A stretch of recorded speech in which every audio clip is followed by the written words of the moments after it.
year, as governors mobilized military against Ipob ahead Anambra election.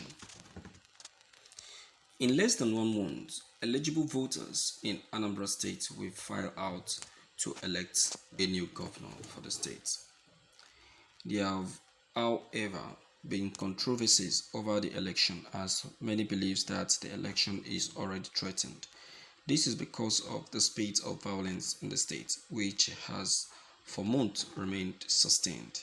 The first real doubts about the election hold first came in March 2021 when some unidentified gunmen stormed the hometown of Professor Chukwuma Soludo Iswafia in Agota, local government of Anambra State, and attacked a gathering where he was speaking with young people about his vision for the state.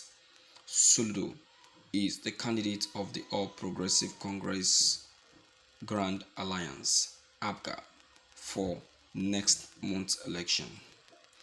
The gunmen came at a time when Soludo was still struggling as an aspirant to get the ticket of APGA. Even before the attack on Soludo, there have been sustained attacks on federal establishments, including police stations, correctional centers, and burning of vehicles belonging to government establishments, including attack on INEC. The attack on Soludo, however, gave it a political coloration, leaving all with the question of whether the election will hold or not. In the last few weeks, the level of insecurity in the state has become alarming. It came to the climax penultimate week when Dr. Chike Akunyili, the widower of the late former Minister of Information and former Director General of the National Agency for Food and Drug Administration and Control (NAFDAC), Professor Dora Akunyili, was murdered in the most gruesome manner, along with 8 others. Before then, in Ajali, Orumba North local government area, a police station was attacked and 2 policemen killed. Also, the vehicle of a member of the House of Representatives and former PDP governorship aspirant, Honorable Chris Azubogo, was attacked and his driver killed. The gunmen also set ablaze the offices of the Department of State Services (DSS) and Federal Road Safety Corps (FRSC) in Nnewi, Anambra State, leaving 2 people dead on their trail. Also set ablaze was the Nnewi country home of a Lagos-based chieftain of the All Progressive Congress (APC), Mr. Joe Ibokwe, and the home of another prominent son of Nnewi and former minister, Dr. Chu Okongwu, which was also invaded and burnt down. In most of the incidents, eyewitnesses have pointed at the separatist group Indigenous People of Biafra Ipob, even though the group has been struggling to extricate itself from it. Those who have witnessed scenes of attack always say the heavily armed group have always passed one message for their lucky victims who escaped alive to go and tell the concerned authorities that there will be no election in Anambra State.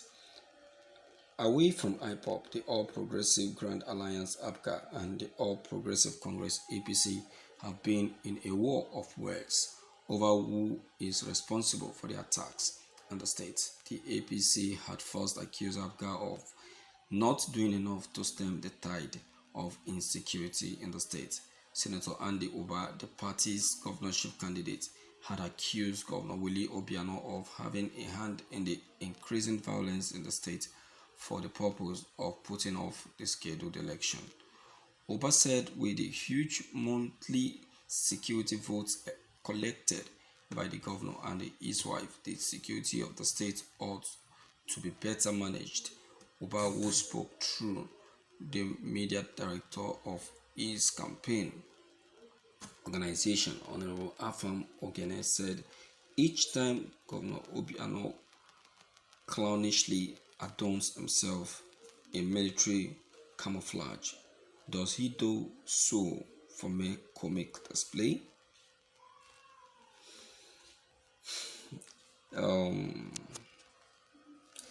It is not a tradition.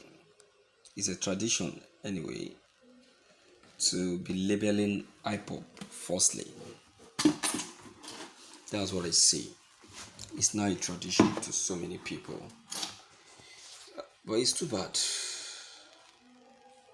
Very, very bad. And it's not welcoming, not encouraging.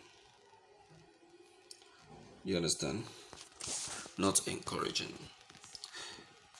By labeling Ipob falsely, I tell you, we'll keep jeering and motivating the main government to continue attacking, because to them they will feel that after all they have been laying the allegation on Ipob.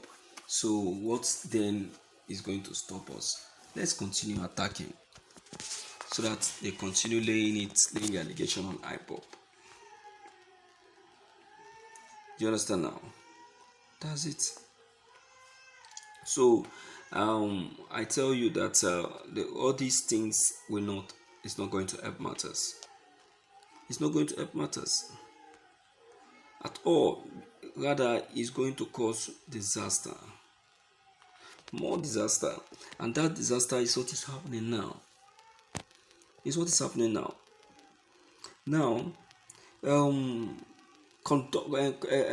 contacting the whatever is it called, the security or the military ahead of the Anambra election, is it the best?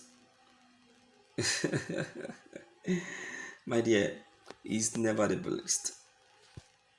Do you understand?